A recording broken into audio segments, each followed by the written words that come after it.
Akekho umuntu obaluleke emhlabeni njengomuntu wesifazane. Namuhla kunamakhaya kunemindeni kungenxa yomuntu wesifazane. Kodwa futhi akekho umuntu othwele nodonsa kanzima njengomuntu wesifazane. Akekho umuntu onyatseka nocindezelekayo njengomuntu wesifazane. Yingakho ke ngiyakumema kule conference yabantu besifazane engihlelile ngithi buya mama, buya sisi wami, buya dadewethu, buya mntwanami, sizophakamisa into yakho. Sihlale sonke ubusuku bonke silungisa isimo sakho. Ngiyobe ngikhona ke ngaye umhla ka-30 lapha eThekwini, lapha yana ebandleni lethu e425 West Street ngesikhathi sika 6 kuyoze kuse ekseni.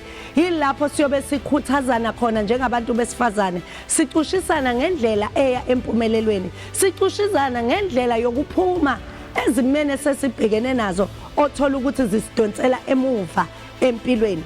Ngayo umhla ka-30 kuyobe kulesihlanu.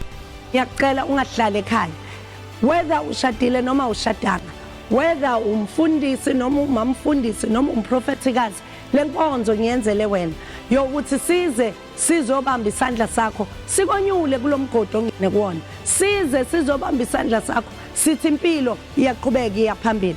Kanti abantu baseGauteng namaphethelo abangilindele bona ngiyeza ngizobe nginani ngo-10 o'clock ekseni ngaye umhla ka-31 May ngiyobe ngikhona lapha ya enumber 39 School Street.